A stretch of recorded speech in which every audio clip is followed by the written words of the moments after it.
Hello students, very good morning to all of you. I am Vikrant Bhardwaj, your physics tutor. और आज हम discuss करेंगे बेटा थर्मोडायनेमिक्स में next topic.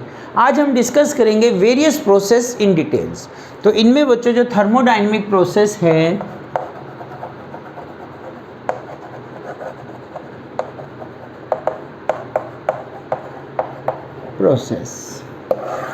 Mainly there are 4 type of process. वो कौन सी 4 टाइप प्रोसेस है बेटा, वन बाय वन हम ब्रीफ में डिस्कस करेंगे इसको पहले। तो इसमें फर्स्ट प्रोसेस है हमारी आइसोथर्मल प्रोसेस। कौन सी प्रोसेस है बच्चों? Isothermal process.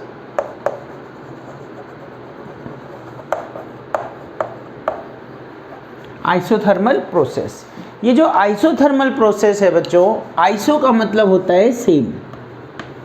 क्या मतलब होता है आइसो का मतलब? Same. Thermal means temperature.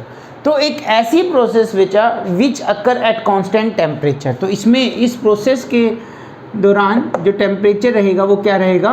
Constant रहेगा, सेम रहेगा। कांस्टेंट टेम्परेचर क्या रहेगा? During the process temperature remains constant. तो बच्चों अगर मैं कहता हूँ टेम्परेचर कांस्टेंट है तो चेंज इन टेम्परेचर क्या हुआ बच्चों? टेम्परेचर सेम है। फॉर एग्जांपल 20 डिग्री सेल्सियस है, ड्यूरिंग द प्रोसेस 20 ही रहेगा। तो change in temperature delta T कितना हुआ बच्चों? 0। डेल्टा टी कितना हुआ आइसोथर्मल प्रोसेस में? 0। इसके बाद हम डिस्कस करते हैं ये जो आइसोथर्मल प्रोसेस है, internal energy for ideal gas. हमने पहले डिस्कस किया था आइडियल गैस के केस में जो चेंज इन इंटरनल एनर्जी है डेल्टा यू, वो किसके इक्वल आता है बेटा? इंटरनल एनर्जी का जो चेंज आता है n C delta T, n C V delta T. N क्या है बच्चों? Number of moles. C V क्या है? Molar specific heat at constant volume. L delta T change in temperature. तो बच्चों कांस्टेंट टेम्परेचर तो 0 है, अगर ये टर्म 0 है तो डेल्टा यू क्या हो जाएगा? डेल्टा यू क्या हो जाएगा? Change in internal energy 0। Ideal gas के केस में बच्चों जो इंटरनल एनर्जी है U, वो किसका फंक्शन होता है? Just a function of temperature. तो अगर टेम्परेचर में चेंज नहीं हो रहा तो इंटरनल एनर्जी में चेंज नहीं होगा। तो इंटरनल एनर्जी क्या किसका फंक्शन है? टेम्परेचर का फंक्शन है। ठीक है, तो ये क्या रहेगा आपका? कांस्टेंट रहेगा। इंटरनल एनर्जी में चेंज कितना रहेगा? नो चेंज, 0 रहेगी इंटरनल एनर्जी। क्या रहेगी? 0। इसके अलावा बच्चों जो इक्वेशन होती है हमारी, तो थर्ड पॉइंट इसमें हमने ये डिस्कस किया। क्या इक्वेशन होती है बच्चों? P V is equal to n R T. P V is equal to n R T. N क्या है? Number of moles. R gas constant, T temperature. N constant, R constant, T constant. तो ये सारे parameters right hand side में क्या है बच्चों? Constant. तो P V is equal to constant. तो पी वी अगर कांस्टेंट है इसका मतलब क्या हुआ यहाँ पे? इसका मतलब है बच्चों P is inversely proportional to volume. Constant upon V आ जाएगा, means P is inversely proportional to volume. इसका मतलब होता है बच्चों अगर वॉल्यूम इंक्रीज करेगा, फॉर एग्जांपल एक्सपेंशन प्रोसेस है, वॉल्यूम इंक्रीज कर रहा है तो प्रेशर क्या करेगा? डिक्रीज करेगा, एंड वाइस वर्सा। और इसका रिवर्स भी ट्रू है। ये जो पी वी कॉन्स्टेंट है इसको हम कैसे लिखते हैं? P1 V1 is equal to P2 V2। P1 V1 is equal to P2 V2 और P inversely proportional to volume. अगर मैं ग्राफ बनाऊंगा इसमें से जो प्रोसेस है आपकी वो क्या है? A से B और U से 1 से 2। तो यहाँ पे बच्चों ये प्रेशर लिया मैंने और ये क्या लिया? वॉल्यूम। तो इस पॉइंट पे पैरामीटर्स क्या हुए? ये पैरेलल लाइंस, परपेंडिकुलर लाइन इस तरह से हम ड्रॉ कर लेते हैं। तो ये V1 और ये V2। ये वाला जो प्रेशर है बच्चों 1 पे ये क्या है? P1 और ये 2 पे जो है वो क्या है? P2 V1 V2। अब देखिए यहाँ पे हमने डिस्कस किया अगर वॉल्यूम हमारा राइज कर रहा है V1 से V2 इंक्रीज कर रहा है तो प्रेशर क्या करेगा बच्चों? P1 से डिक्रीज करेगा कहाँ तक? P2 तक। Why? Because it is an inversely proportional relation. जैसे जैसे वॉल्यूम इंक्रीज करेगा प्रेशर डिक्रीज करेगा, वो हमें दिख रहा है। तो इस टाइप की कर्व आएगी। इस डायग्राम को बच्चों हम बोलते हैं पीवी डायग्राम और इस कर्व को क्या बोलेंगे? PV graph. तो ये पीवी डायग्राम है अपना। किस केस में? इन केस ऑफ आइसोथर्मल प्रोसेस। किसकी बात कर रहे हैं बेटा? आइसोथर्मल प्रोसेस की बात कर रहे हैं। तो इसके बाद अगर हम डिस्कस करते हैं इससे रिलेटेड कुछ और, देखिए तो जो फर्स्ट लॉ ऑफ थर्मोडायनेमिक्स है बेटा, नेक्स्ट पॉइंट, ये पीवी ग्राफ के बारे में हमने डिस्कस किया। जो इसमें फर्स्ट लॉ ऑफ थर्मोडायनेमिक्स है फॉर आइसोथर्मल प्रोसेस, तो क्या होता है बच्चों first law of thermodynamics? First law of thermodynamics,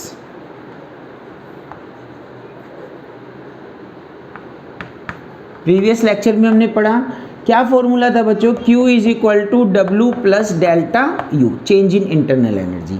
और we know that change in internal energy in case of isothermal process कितनी होती है? 0। तो मीन्स Q, जितनी भी हीट हमने सिस्टम को दी, heat given to the system और work is done by the system, दोनों क्या होंगे बच्चों? इक्वल होंगे। तो यहाँ पे हमने कुछ कंडीशंस, कुछ कैरेक्टरिस्टिक्स डिस्कस की, किसकी? आइसोथर्मल प्रोसेस की। आगे प्रोसीड करते हैं, इस चीज़ को समझते हैं बेटा। ये जो मैंने लास्ट में लिखा PV, first law of thermodynamics, कि अगर Q heat given to the system is equal to work is done by the system and delta U क्या होता है? Increase in internal energy. तो बेटा टेम्परेचर तो कांस्टेंट है, तो उसने अपनी एनर्जी तो बढ़ाई नहीं, तो सारी की सारी जो हीट हमने उसको दी वो कहाँ पे उसने यूटिलाइज की? गैस ने, सिस्टम ने वर्क डन करने में। कहाँ पे? Work is done by the system. Okay, इस चीज़ को समझिए। Let us consider an example. ये आपका एक सिस्टम हमने कंसीडर किया, ये पिस्टन है बेटा, shaded portion, this is the piston, और इस सिलेंडर में आपकी क्या है? गैस फिलअप है। क्या फिलअप है? गैस। और यहाँ पे जो हीट हम दे रहे हैं, इस हीट ने क्या किया? वर्क किया। एक्सपेंशन की वजह से इस पिस्टन को, इसको एक वर्क है, इसका वर्क क्या है? क्या काम करना है? इसको पिस्टन को मूव करना है अपवर्ड। तो जितनी भी हीट हम इसको देते हैं, देखो हीट देने से क्या हो सकता है? या तो ये वर्क करे या अपना इंटरनल एनर्जी बढ़ा ले। ठीक है बच्चों, इंटरनल एनर्जी बढ़ा नहीं रही क्योंकि प्रोसेस क्या है? आइसोथर्मल। तो जितनी भी हम इसको हीट दे रहे हैं वो अपना टेम्परेचर रेज नहीं कर रही, इंटरनल एनर्जी नहीं बढ़ा रही, क्या कर रही है? वो वर्क कर रही है, वर्क कर रही है। Is it clear? इसी को बेटा अगर मैं दूसरी सेंस में कहूँ, देखो अगर वर्क करने से इसका टेम्परेचर डिक्रीज होगा, जैसे हम वर्क करते हैं हमारी एनर्जी डिक्रीज होगी, ठीक है, वर्क करने से, एक्सपेंशन से इसका टेम्परेचर डिक्रीज होगा, इंटरनल एनर्जी डिक्रीज होगी, तो टेम्परेचर गिरना चाहेगा। तो जैसे ही टेम्परेचर गिरने वाला होगा, बाहर से जो हीट आई उसने टेम्परेचर को फिर बढ़ा दिया। कहने का मतलब क्या है बच्चों? इस पूरी प्रोसेस में टेम्परेचर कांस्टेंट रहेगा। क्या रहेगा? Temperature constant. तो जितनी भी हीट हमने दी, इसने उतने का वर्क कर दिया, ये वर्क कर दिया, और delta T change in temperature नहीं हुआ, इंटरनल एनर्जी इसने अपनी नहीं बढ़ाई। या फिर इसका रिवर्स देख लीजिए, W work done, work is done by the system. कितना वर्क किया बेटा? इसको जितनी हीट मिली, मान लेते हैं इसने वर्क किया 100 जूल का, और इसको कितनी हीट मिली? 100 जूल ही हीट मिली। कोई भी हीट इसने अपने पास नहीं रखी अपना टेम्परेचर को रेज करने के लिए। अब ये कैसे पॉसिबल है बेटा? ये तब पॉसिबल है, इसकी कुछ कंडीशंस हैं। एसेंशियल कंडीशन क्या है इस सिस्टम के लिए, आइसोथर्मल प्रोसेस के लिए? फर्स्ट वन, तो ये जो वॉल्स हैं, ये जो वॉल्स हैं बच्चों, ये कैसी होनी चाहिए? कंडक्टिंग होनी चाहिए, परफेक्टली कंडक्टिंग। परफेक्टली कंडक्टिंग का मतलब क्या होता है बेटा? हीट इन और out, heat given to the system और heat taken from the system, heat easily move कर सके इन और आउट ऑफ द सिस्टम। तो फर्स्ट वन क्या है? जो वॉल्स है वो कैसी होनी चाहिए? Perfectly conducting walls, conducting walls. ये ना हो कि एडियाबैटिक वॉल हो, हीट को जाने ही ना दे, इसने वर्क किया और टेम्परेचर डाउन हो गया। Is it clear? ऐसा भी नहीं है बेटा कि ये हीट का फ्लो होना चाहिए, हीट का फ्लो क्या होना चाहिए? इन और आउट फ्रॉम दी सिस्टम। या फिर क्या है इसका दूसरा, वो देख लीजिए, work is done on the gas, work is done on the gas. इसकी वजह से क्या होगा बच्चों? कंप्रेशन में क्या होता है? टेम्परेचर राइज करता है, टेम्परेचर क्या करता है? रेज करता है। तो जितना टेम्परेचर रेज करना होगा उतनी हीट ये सिस्टम से बाहर निकाल देगा। इसका अनदर वो देखिए एग्जाम्पल, मान लीजिए इस बार पिस्टन मूव कर रहा है, इस पर हमने वेट रख दिए, पिस्टन मूव डाउनवर्ड, तो यहाँ पे क्या होगा बेटा, जो वर्क होगा वो गैस पे होगा, गैस कंप्रेस होगी और कंप्रेस होने की वजह से उसका टेम्परेचर बढ़ेगा, टेम्परेचर बढ़ेगा मतलब इंटरनल एनर्जी की वैल्यू आएगी। तो हम क्या करते हैं बेटा, इस प्रोसेस को जो वॉल्स है ऐसे ही बनाते हैं, जैसे ही टेम्परेचर रेज हुआ इसने हीट बाहर निकाल दी और अपना टेम्परेचर क्या रखा बच्चों, कांस्टेंट रखा। तो फर्स्ट कंडीशन जो आपको समझ में आनी चाहिए, जो वॉल्स होनी चाहिए वो परफेक्टली कंडक्टिंग वॉल्स होनी चाहिए, ठीक है। सेकेंड, ये जो प्रोसेस है बच्चों स्लो प्रोसेस होनी चाहिए, वेरी वेरी स्लो। कैसी प्रोसेस होनी चाहिए, slow process, very very slow. इसको हम क्वासी स्टैटिक प्रोसेस भी बोलते हैं बेटा, क्या बोलते हैं, क्वासी स्टैटिक प्रोसेस। मीन्स एक ऐसी प्रोसेस जो आपको पता ही नहीं चलेगा कि एग्जिस्ट भी कर रही है या नहीं, रेस्ट में लगेगी आपको। स्टैटिक का मतलब रेस्ट, रुकी हुई प्रोसेस। जैसे अगर आपको इस पिस्टन को मूव करना है डाउनवर्ड, तो एकदम से मूव नहीं करोगे, एकदम से मूव करोगे तो क्या होगा, प्रॉपर टाइम ही नहीं मिला हीट को बाहर निकलने के लिए और टेम्परेचर रेज कर जाएगा। एकदम से आप पिस्टन को आउटवर्ड मूव नहीं करोगे, एकदम से आउटवर्ड मूव करोगे तो क्या होगा, टेम्परेचर इसका फॉल कर जाएगा, बाहर से हीट आने में टाइम लग जाएगा। स्लोली स्लोली हम इसको मूव करेंगे आउटवर्ड, जितना टेम्परेचर गिरा उतनी हीट बाहर से आ गई। स्लोली स्लोली इसको मूव करेंगे इनवर्ड, जितना टेम्परेचर बढ़ रहा है उतनी हीट बाहर जा रही है, टेम्परेचर रिमेन्स कॉन्स्टेंट। तो कैसी प्रोसेस है बेटा, very very slow process, quasi static process है। तो ये इसकी कुछ एसेंशियल कंडीशन है और एक्चुअल में तो बेटा इसमें कई ये एग्जिस्ट ही नहीं करती प्रोसेस, बिकॉज यहाँ पे कुछ आइडियल कंडीशन पे ये एग्जिस्ट कर सकती है, अदरवाइज फ्रिक्शन वगैरह कुछ ना कुछ पैरामीटर्स इसमें ऐसे रहते हैं जो प्रैक्टिकली पॉसिबल नहीं है, 100% एलिमिनेट जिनको हम नहीं कर सकते। तो आप इसको एक बार नोट डाउन कीजिए।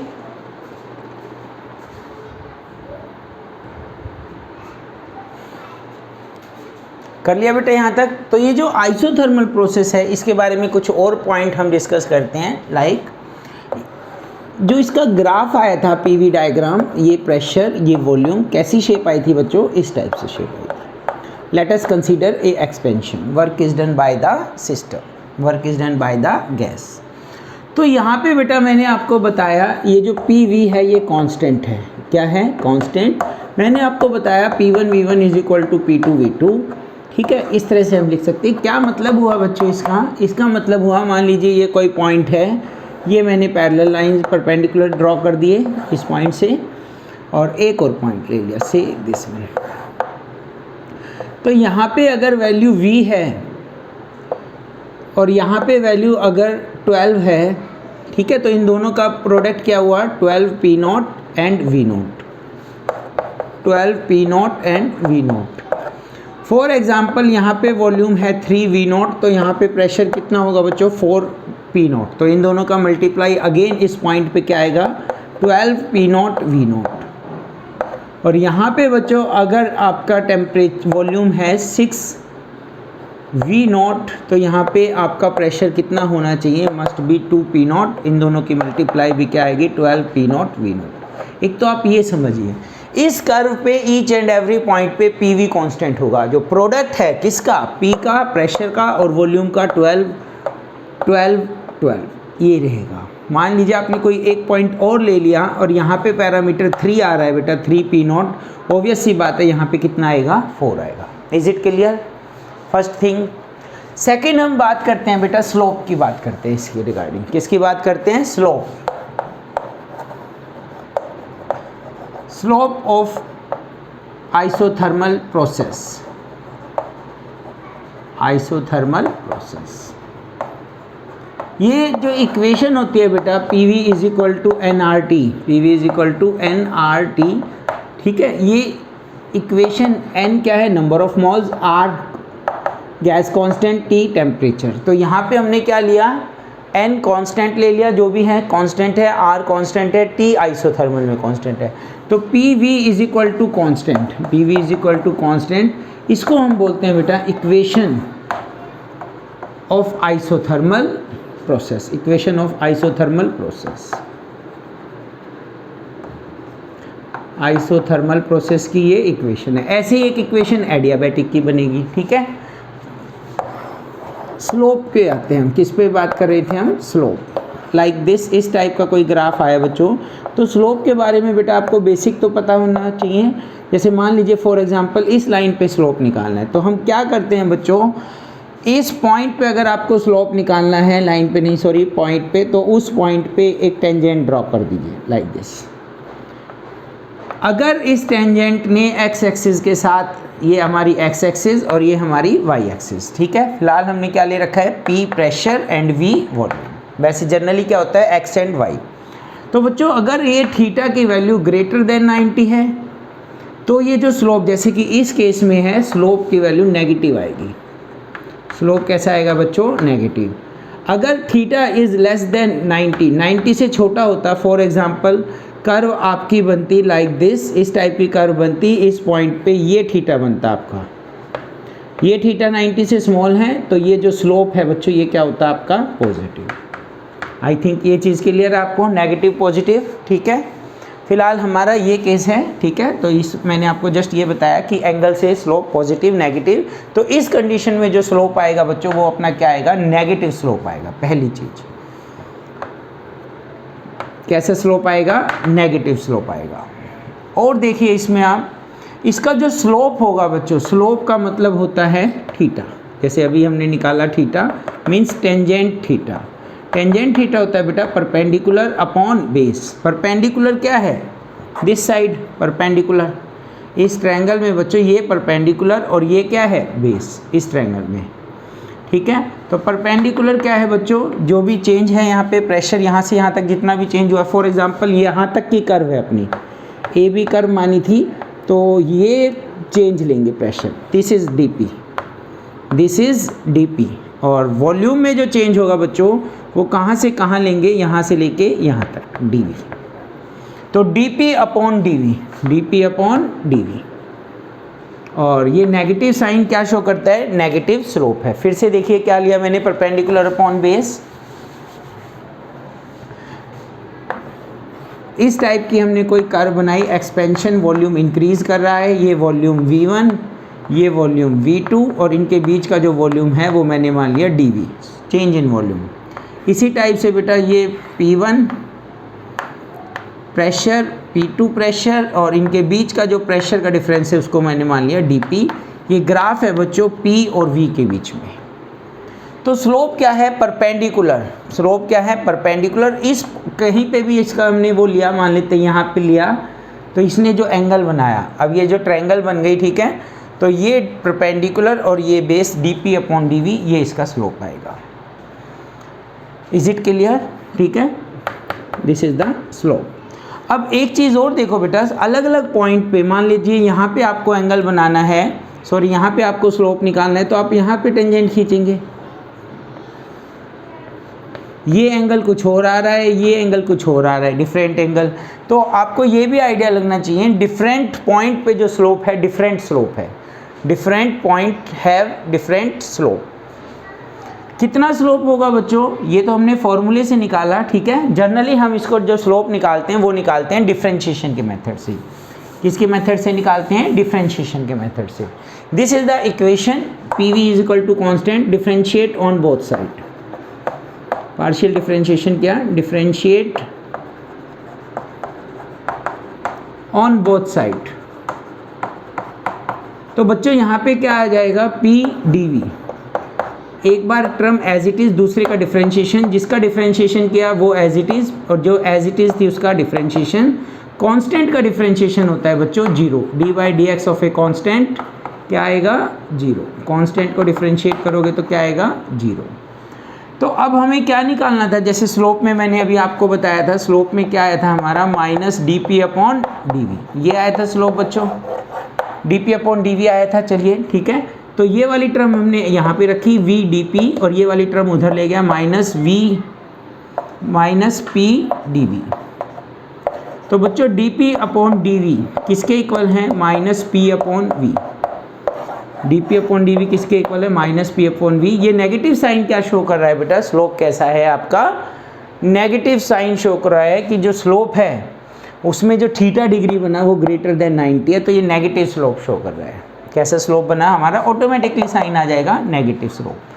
तो सिंपल इसमें आपको डिफरेंशिएशन करना है और कुछ नहीं करना, ठीक है, दिस इज द स्लोप। अब इसमें बेटा एक बहुत इंपॉर्टेंट कंसेप्ट रह गया है जो आइसोथर्मल में, वो है वर्क फाइंड आउट करना, work done of N isothermal process.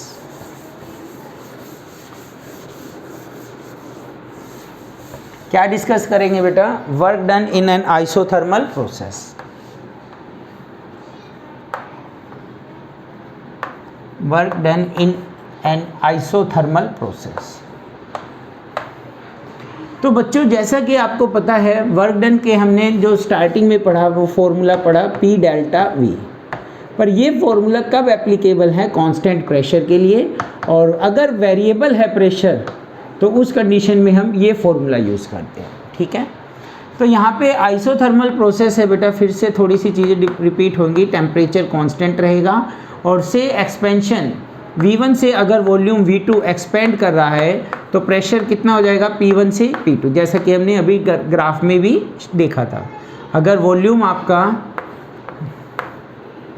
1 2 तो ये P1 V1 और ये क्या हो जाएगा बच्चों? P2 V2।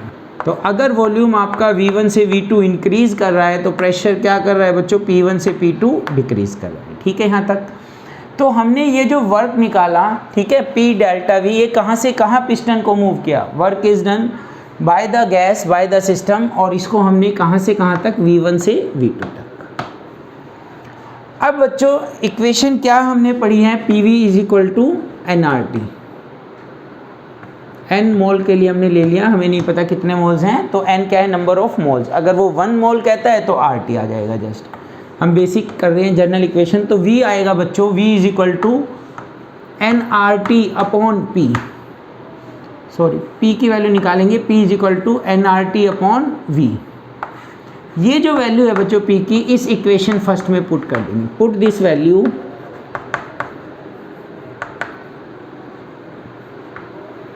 इन इक्वेशन फर्स्ट। तो ये work done, this is the sign of integration. Integration बेटा, इससे बच्चों आपको डरने की रिक्वायरमेंट नहीं है। ये इंटीग्रेशन एक मैथमेटिकल टूल है जो हमारी प्रॉब्लम को, जो हमारी डिफ़िकल्टीज हैं मैथ में, उसको ईजी कर देगा। जहाँ पे भी बेटा इंटीग्रेशन आ जाए वो समझ लिया करो वो कॉन्सेप्ट बहुत ईजी हो गया एज़ कंपैरिजन टू सिंपल। अगर उसको हम गुना भाग करते रहें, मल्टीप्लिकेशन करते रहें, ये डायरेक्ट फॉर्मूला देगा, इससे डरने की रिक्वायरमेंट नहीं है। तो P की वैल्यू आपने रखी nRT अपॉन V dV। कहाँ से कहाँ तक बच्चों? V1 से V2 तक। थोड़ा सा कंसेप्ट में आपको इंटीग्रेशन आया है, इंटीग्रेशन से रिलेटेड कराता हूँ, डिफरेंशिएशन से भी रिलेटेड बता देता हूँ। बार बार डिस्कस होता है डिफरेंशिएशन एंड इंटीग्रेशन। तो बच्चों यहाँ पे जो डिफरेंशिएशन के जो हम फॉर्मूले यूज़ करेंगे, जो डिफरेंशिएशन के हम फॉर्मूले यूज़ करेंगे वो सिंपल फॉर्मूले जो फिजिक्स पॉइंट ऑफ व्यू से हैं वो देखिए। पहली बात तो सिंबल इस तरह से हम इसको जनरली डिनोट करेंगे, D by d x. For example ये कोई फंक्शन है x की पावर n, इसको आपको डिफरेंशिएट करना है। तो बच्चों सिंपल फॉर्मूला क्या होगा? जो भी पावर है, n है पावर, n आगे आ जाएगा और x की पावर n में से 1 सब्ट्रैक्ट, ये आंसर आएगा। Is it clear? This is the first formula for differentiation. For example मैं कहता हूँ x की पावर 10 को डिफरेंशिएट करो, 10 आगे आ गया, x की पावर 9। सिंपल। x की पावर 7 को डिफरेंशिएट करो, 7 आगे आ गया बेटा, x की पावर 6। अगर बच्चों मैं कहूँ x की पावर -9 को करो, अब क्या करेंगे आप? जो भी पावर है, देखना ही नहीं हमें साइन, -9 जो भी पावर है वो आगे आ गई और एक सब्ट्रैक्ट करना है, -9 -1 -10। This is the answer. कुछ समझ में आ रहा है आपको? ये अपना फर्स्ट फॉर्मूला है डिफरेंशिएशन का, जो हर बच्चे को आना चाहिए, चाहे मेडिकल चाहे नॉन मेडिकल। मेडिकल के स्टूडेंट्स के लिए तो बेटा ये बहुत इंपॉर्टेंट फॉर्मूले हैं, नॉन मेडिकल के बच्चे फिर भी पढ़ेंगे, पर वो कब पढ़ेंगे बेटा? इंटीग्रेशन डिफरेंशिएशन 12th क्लास में, और अपना +1 से ही इसका यूज़ हो जाएगा। तो जहाँ जहाँ पे भी आपके ये फॉर्मूले आ रहे हैं तो आप फिजिक्स के नोटबुक में भी साइड में इसको अच्छे से नोट करते रहें, ताकि हर रिवीजन में आपका थोड़ा थोड़ा मैथ, बेसिक मैथ है वो भी अच्छे से रिवाइज हो जाए। तो इस टाइप से हम करेंगे। सेकंड फॉर्मूला जो बना बच्चों डिफरेंशिएशन का, वो क्या होता है? जैसे अभी हमने डिस्कस भी किया था एक जगह पे, डी बाई डी एक्स। अगर किसी भी कांस्टेंट को अगर आप डिफरेंशिएट करते हो तो उसका आंसर क्या आएगा? 0। किसी भी कांस्टेंट का मतलब, फॉर एग्जांपल मैं कहता हूँ d by d x of pi, pi एक कांस्टेंट है, 0। डी बाई डी एक्स अगर मैं डिस्कस करता हूँ बच्चों, D by d x of capital G constant है, 0। D by d x of 10 constant है, 0। तो कोई भी कांस्टेंट अगर उसको आप डिफ्रेंशिएट करते हैं तो क्या आएगा 0। तो एटलीस्ट आपको फिलहाल 2 फॉर्मूले अच्छे से याद रखने हैं, कांस्टेंट का डिफ्रेंशिएशन 0 और एक ये simple function. This is enough right now. इसके बाद जब एडवांस में आएगा तो हम एडवांस में भी इसको डिस्कस करेंगे और आगे डिस्कस करेंगे। अब बेटा बेसिक मैथ में मैं आपको बताऊंगा इंटीग्रेशन। ये जो इंटीग्रेशन का साइन है, this is the sign of integration. ये सांप की जो शेप बनी है आपकी integration, this is the symbol of integration. ठीक है, इसके साथ लगा दिया मैंने dx, मतलब कोई भी फंक्शन है उसको dx के रिस्पेक्ट में इंटीग्रेशन करना। अब इसमें मैं फंक्शन इंट्रोड्यूस करता हूँ, से इंटीग्रेशन x की पावर n dx। यहाँ पे क्या होगा बेटा, एक पावर इंक्रीज कर दो n+1 और न्यू पावर से डिवाइड कर दो, ये फॉर्मूला बन गया अपना। ठीक है, this is the first formula. करते हैं चलिए इसके क्वेश्चन। x की पावर 10 क्या हो जाएगा बच्चों, x11/11। x की पावर 6 क्या हो जाएगा बच्चों, x की पावर 7 न्यू पावर से डिवाइड 7 से डिवाइड। अगर मैं कहता हूँ x की पावर -8, इसका करेंगे तो क्या होगा, हमें पावर ऐड करनी है बच्चों, तो -8 में 1 ऐड करोगे, x की पावर -7 और -7 से डिवाइड। ये तो आपका एक फॉर्मूला हुआ, फर्स्ट फॉर्मूला डिफरेंट इंटीग्रेशन का।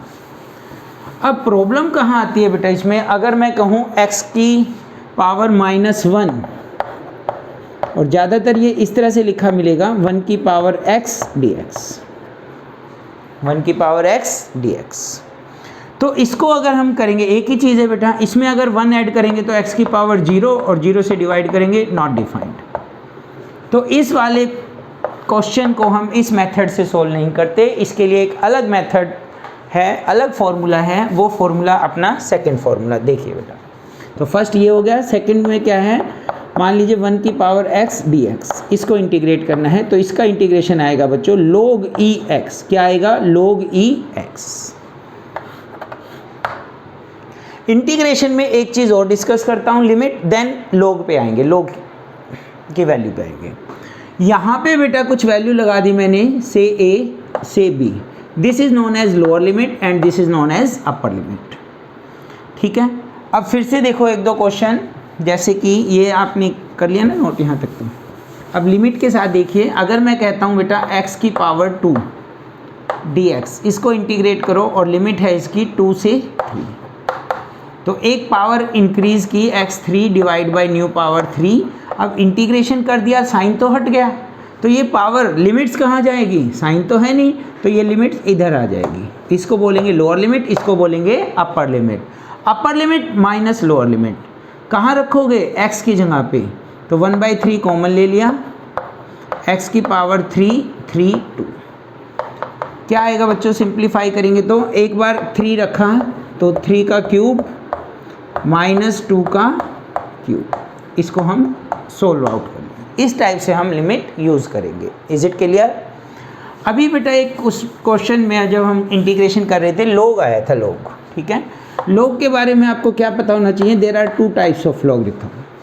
क्या होता है बेटा, there is 2 types of log। एक होता है natural log, log to the base e, क्या बोलते हैं बच्चों इसको, first one is natural log, और सेकंड होता है log to the base 10, log to the base 10, base नीचे लिखना है e और 10। ये कब यूज़ करते हैं बेटा, डेरिवेशन में, थ्योरेटिकल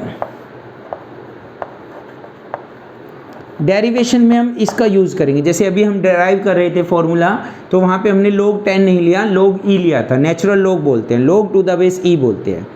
और ये लेंगे बेटा हम कैलकुलेशन के टाइम, कैलकुलेशन। तो पहले अपना इसमें आंसर आएगा, उसके बाद हमें कन्वर्ट करना पड़ेगा इसमें। तो बच्चों आप याद रखिए, log e को अगर log 10 में कन्वर्ट करना है बच्चों, तो किससे मल्टीप्लाई कर दोगे आप, 2.3026 से मल्टीप्लाई कर दोगे।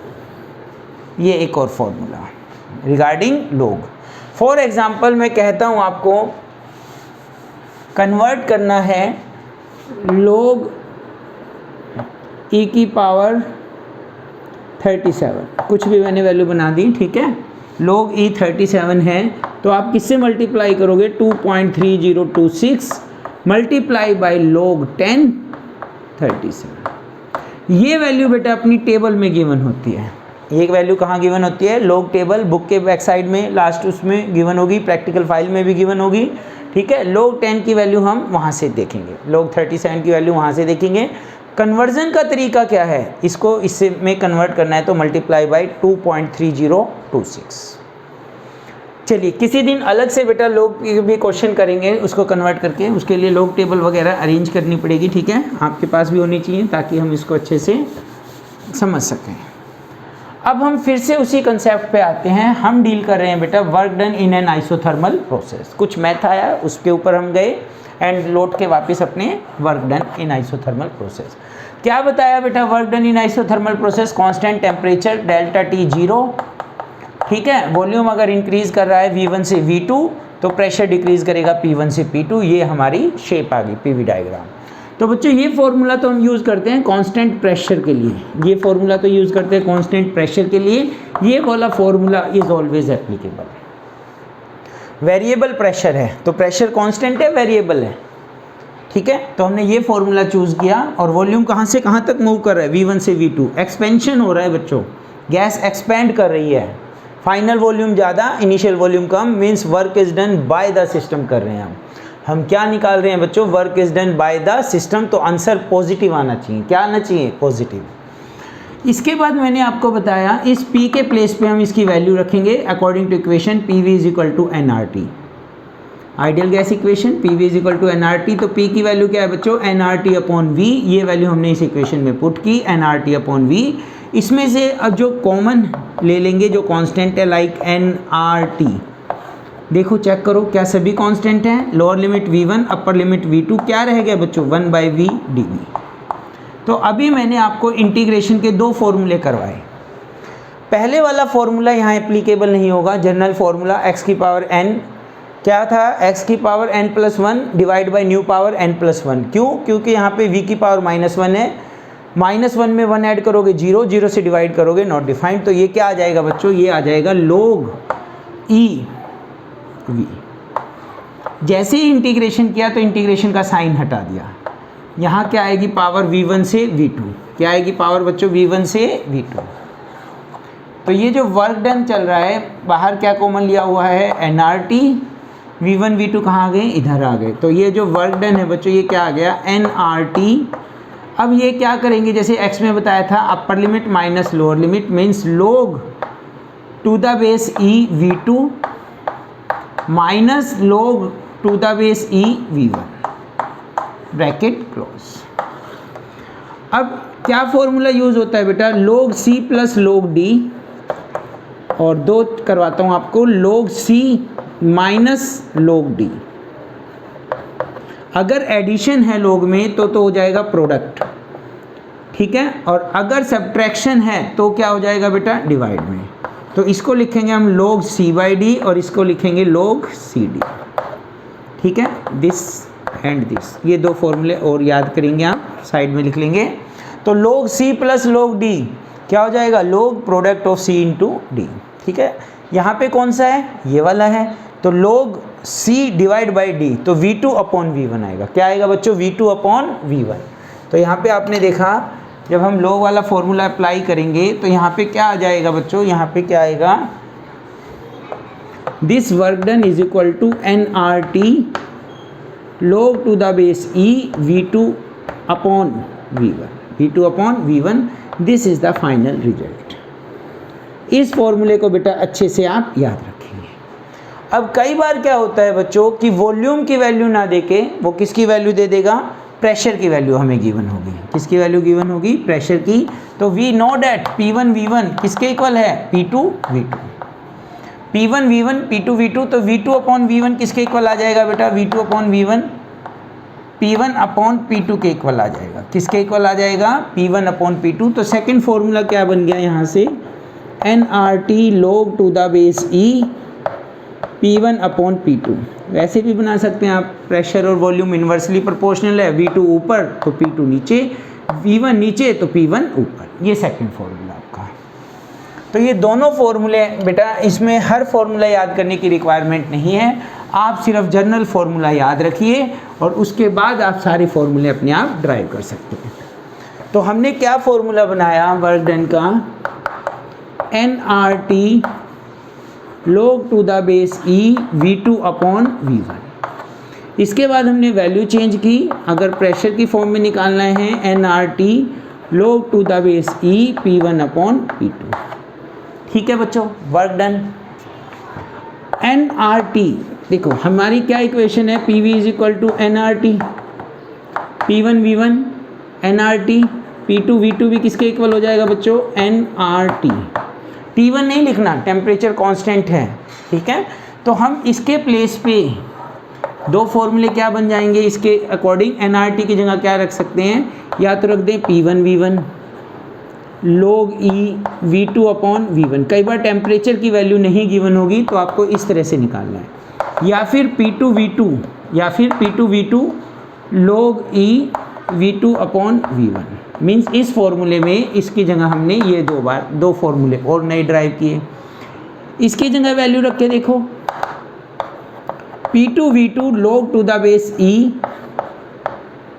P1 upon P2। और अब P2 V2 रखा था आपने यहाँ पे, तो एक बार क्या रख सकते हैं, P1 V1, या पहले P1 V1 रखो भाई, क्या करवा रहे हो, P2 V2, और ये हो जाएगा बच्चों log to the base E P1 upon P2। तो ये सारे फॉर्मूले बेटा, मैं ये नहीं कह रहा रटो इनको, क्रैम करो नहीं, एक फॉर्मूला आप याद रखिए, first one on the spot बन जाएगा। इसकी जगह हमने क्या रख दिया, एक बार P1 V1 एक बार P2 V2, दो फॉर्मूले नए तैयार हो गए, इसकी जगह रख दिया, दो फॉर्मूले और हो गए, तो ये 6 फॉर्मूले आपके बन जाते हैं। आपको जस्ट एक फॉर्मूला याद रखना है।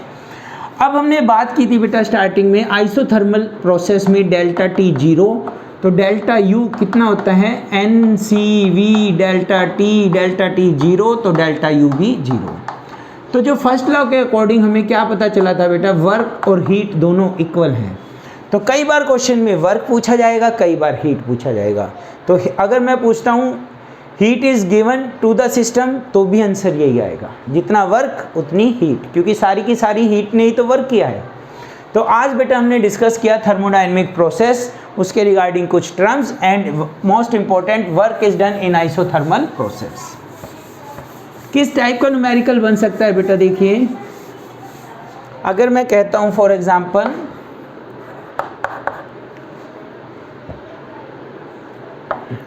find the work done in an isothermal process, find the work done in an isothermal process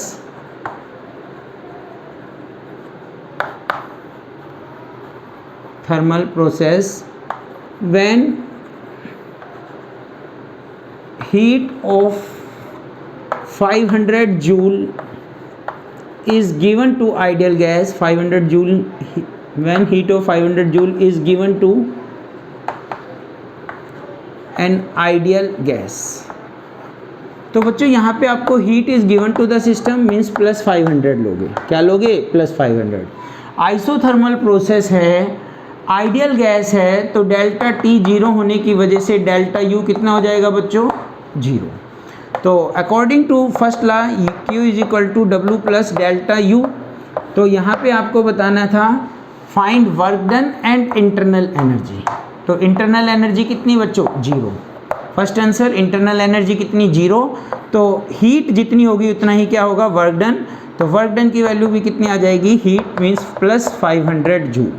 means अगर 500 जूल हमने हीट दी तो उसने 500 जूल का ही वर्क किया, पर एक्चुअल में बेटा ये पॉसिबल नहीं है, कुछ ना कुछ तो लॉस होता ही है। प्रैक्टिकल लाइफ में हम डिस्कस करें तो इस वजह से इसको हम क्या कहते हैं, इमेजनरी प्रोसेस भी कहते हैं। क्या कहते हैं बच्चों, इमेजनरी प्रोसेस। आज बच्चों हमने डिस्कस किया isothermal process in detail. Next lecture में हम डिस्कस करेंगे adiabatic process, work done in adiabatic process. ये दोनों ही प्रोसेस बहुत इंपॉर्टेंट है बेटा एग्जाम पॉइंट ऑफ व्यू से। Thank you very much, have a nice day.